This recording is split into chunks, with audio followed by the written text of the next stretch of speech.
So, welcome to the next episode of Not Another Podcast here at Kineticon 2017. This is Kineticon 15. We are here with Julian Glover. Hello. A man who needs no introduction, but we still gave him one. Why do I not need an introduction?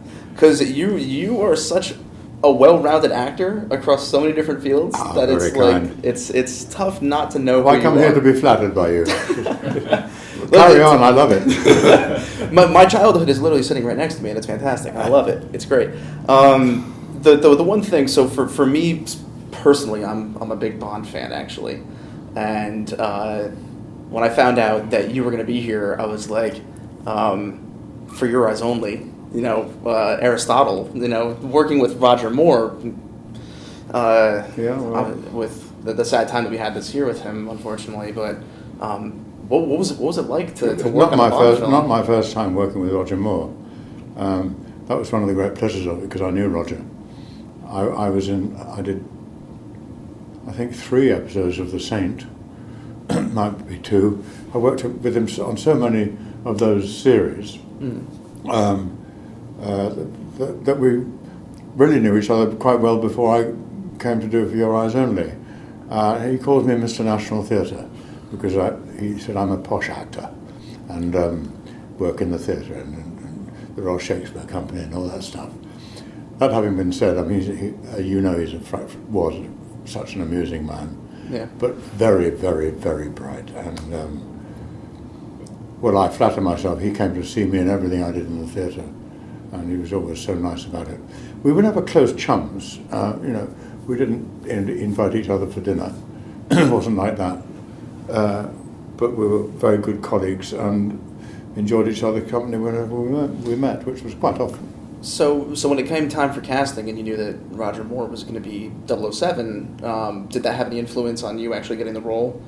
No, what had influence on me getting the role was getting the role. To get that part at that stage in my career was a tremendous boost, and I was thrilled to bits. The story of that is I was actually filming something else. I'd had a terrible year in the theatre, terrible.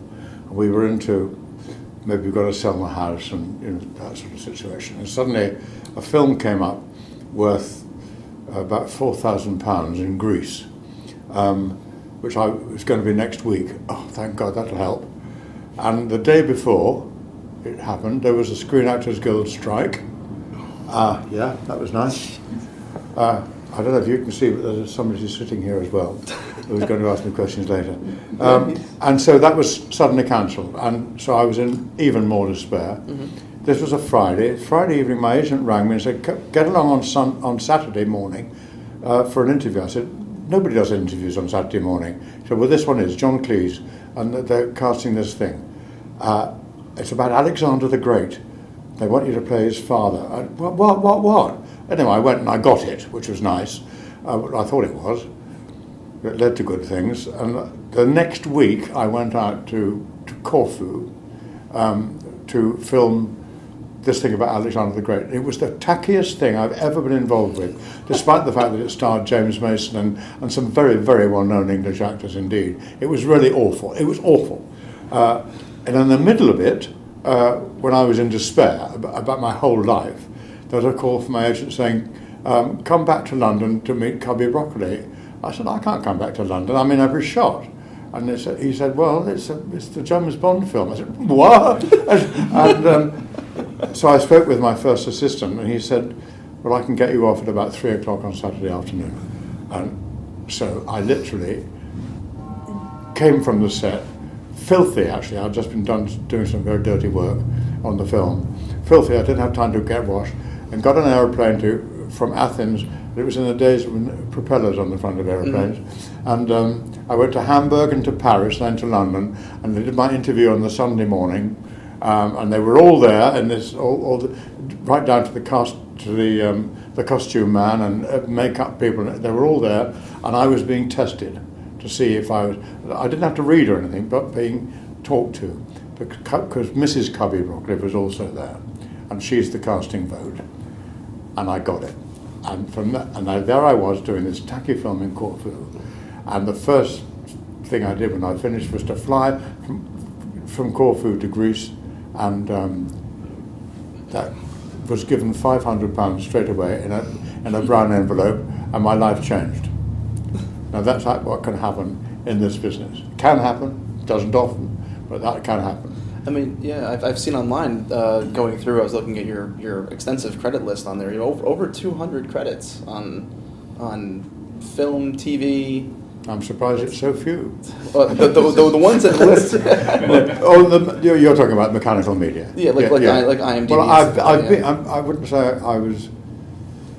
Well, I've been in over 70 films, but counting indies, and I do a lot of indies for people because I have, particularly in the last 30 years or so, done them because I reckon it's part of our job to hand over to younger people, if you have anything useful to say or to do, to pass it on. So I do a lot of those to help people on the way up, and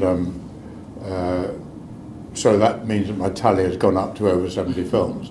But major films, I suppose it's only about 15 major films, but I've been in lots of other films, and so many televisions, yes. Yeah. That's made up your 200. Yep. But then, of course, I'm mainly a theatre actor. That's been my proper life as a theatre actor, and I've been so lucky. God, talk about lucky. How old were you when you got into actual theatre acting? Do you remember? Oh yeah, so I didn't start professionally until I was about 20. I was at school, and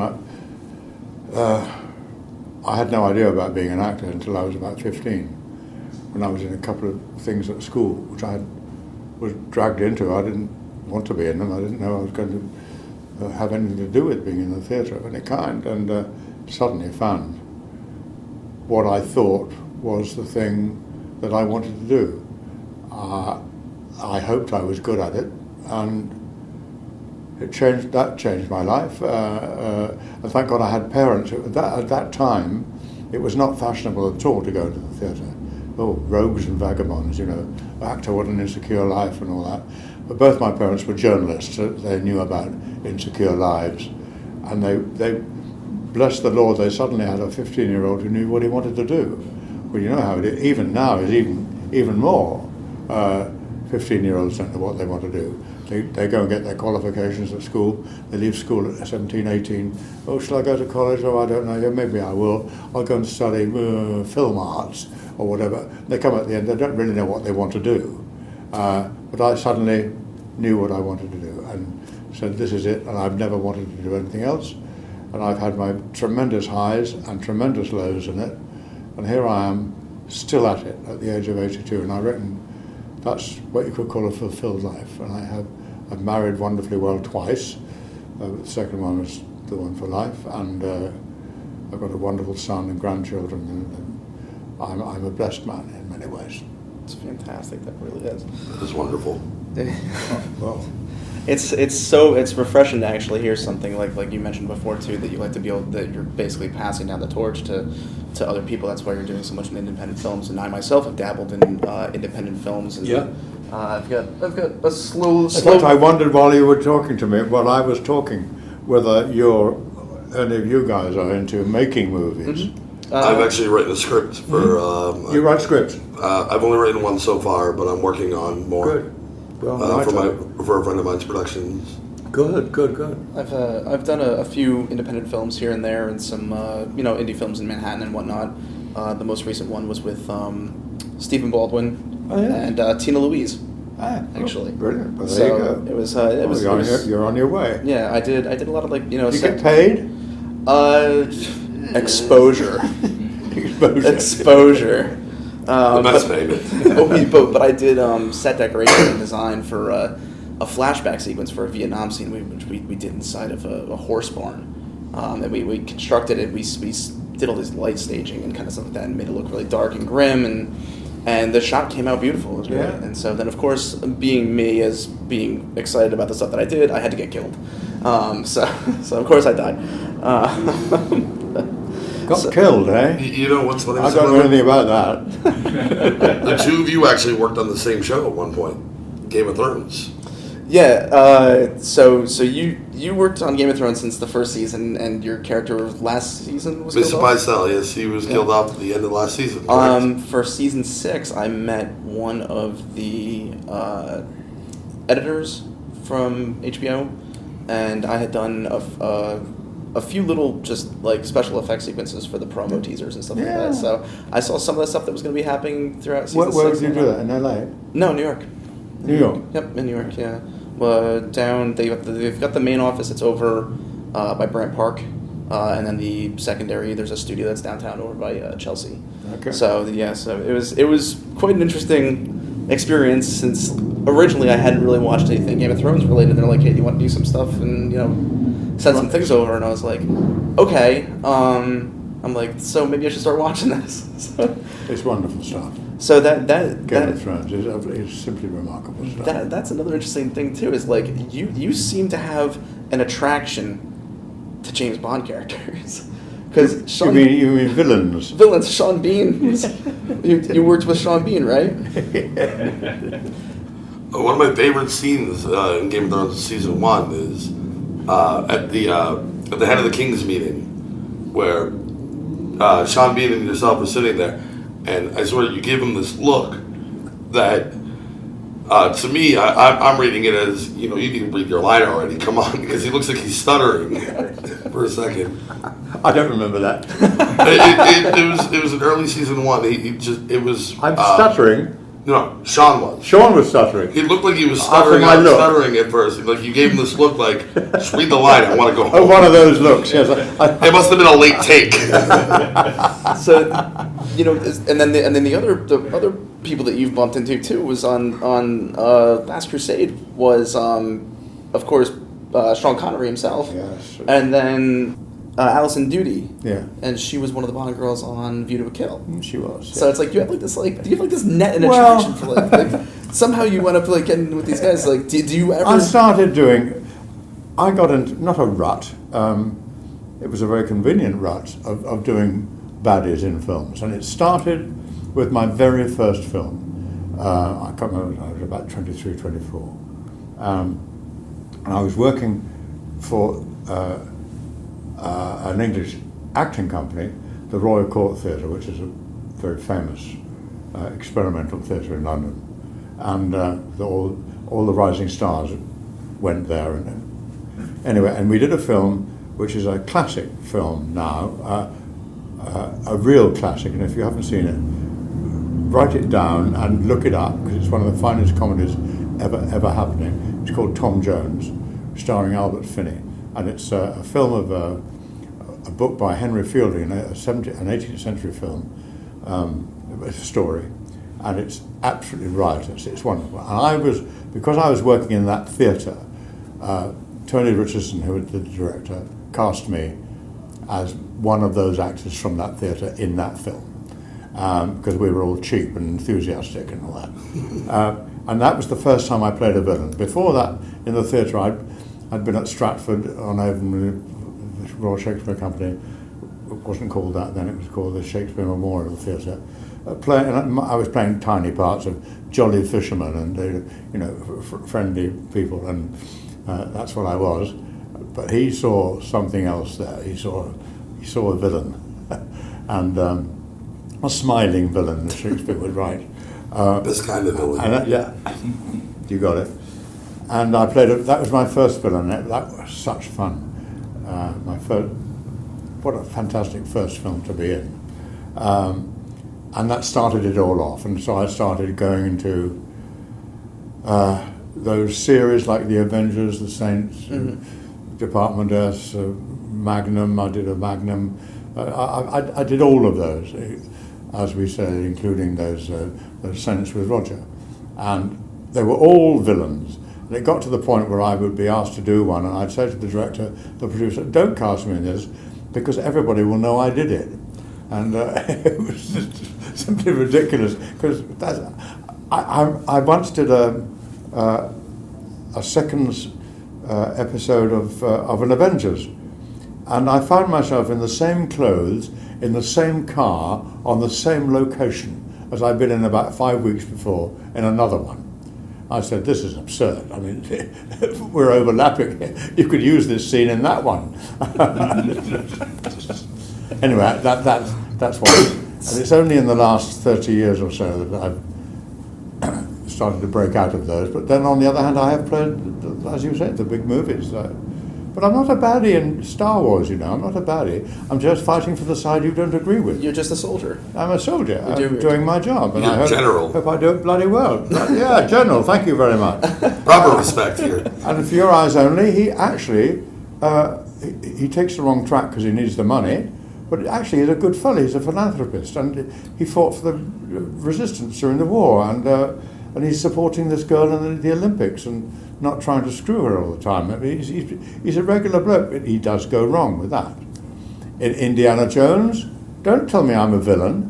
What would you do for the secret of eternal life? Thank you. Think about that. That is an interesting way to actually look at it. I never really thought about it. He's a very respectable businessman and an archaeologist. He knows a great deal about archaeology and the history of the world, and he's hit on this thing. He's about the secret of eternal life, and he knows it's obtainable because he's got the documentation, and he uses Bond, he uses Indiana Jones in order to get there, and he gets there. He just chooses the wrong bloody cup. Luckily, yours is good. It's like we made sure yours was good. You didn't choose poorly, but so yeah, when you first meet Donovan in Last Crusade, when he first walks in and has the introduction with him with Harrison Ford, with Harrison, yes. With Harrison, and good scene, and you open it up and it's like, look, we found this tablet we want you to see. Can you decipher this? Yeah. You take him as a genuine guy, but he is. Like, the only thing I would say towards the end when you see him when he's not the one that I think is distracted by being evil. I think it's more the girl is the one that's corrupting him. She's the baddie. Yeah. She's awful. Alison Doody, her character is absolutely awful. She's playing two games. You know the famous improvisation of Sean Connery on that one, do you? You heard about it? No. Okay. My first appearance, apart from the first appearance, is in when they are captured. The two of them are captured, our heroes, and they're tied together back to back. And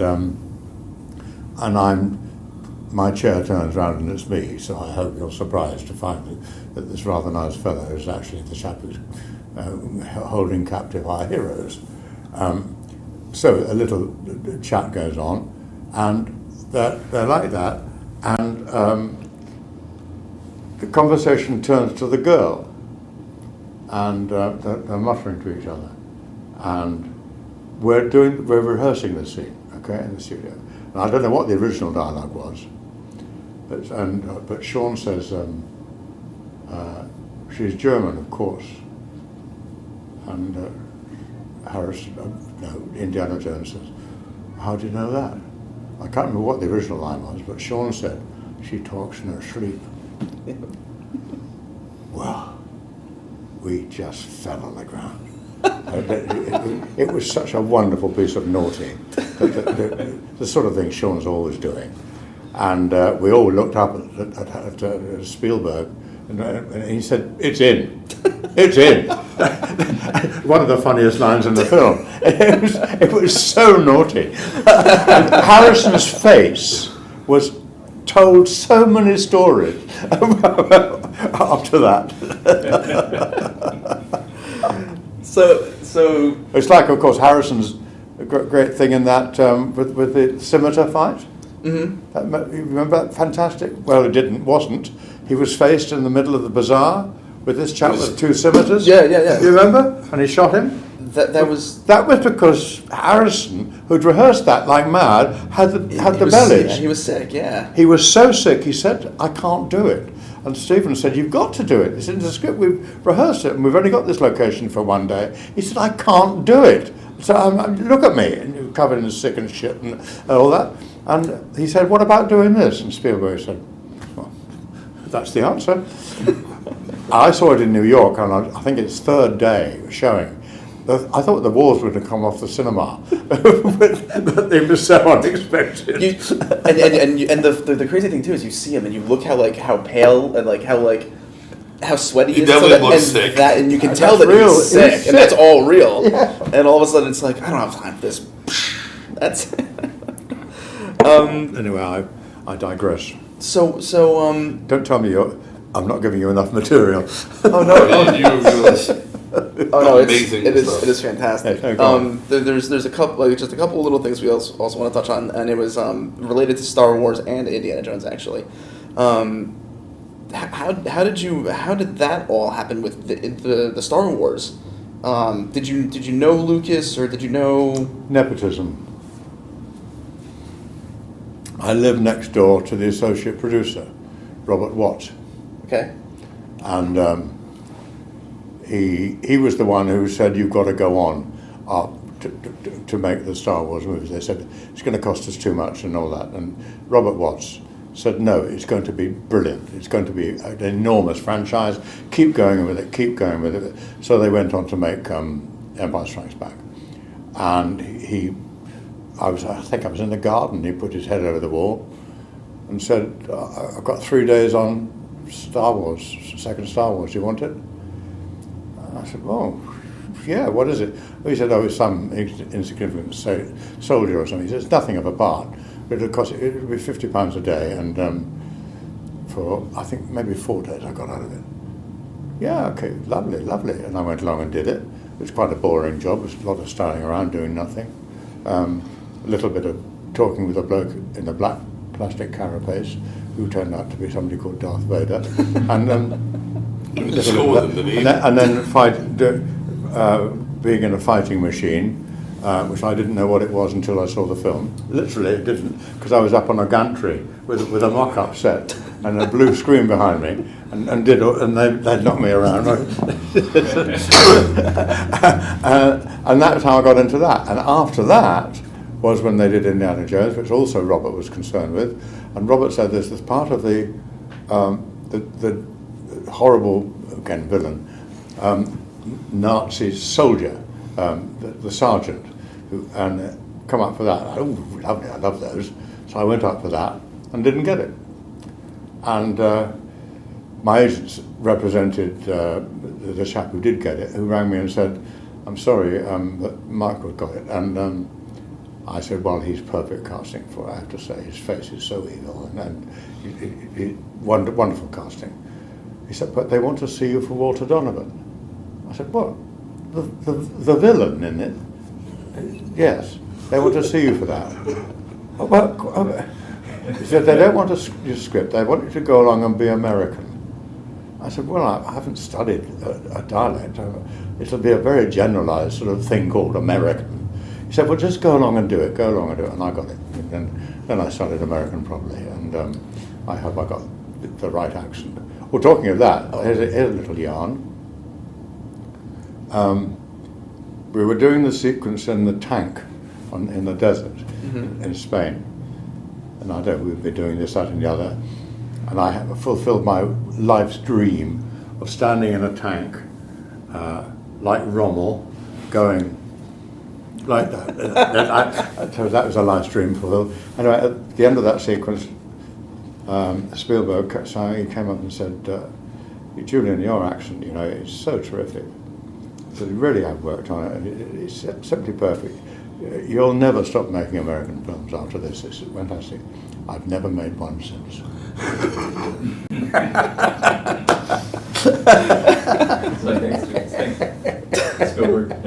That's show business. Way to jinx it, Spielberg.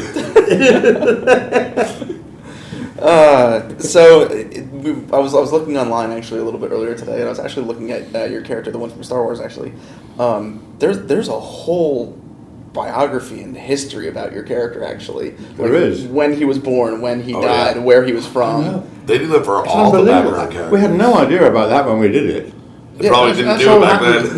That's all happened since we did the film. And there's actually expanded stories about your character. There's books and stuff like that he's in. Am I married? I think. Do I have children? I think he has children. Are they in the military?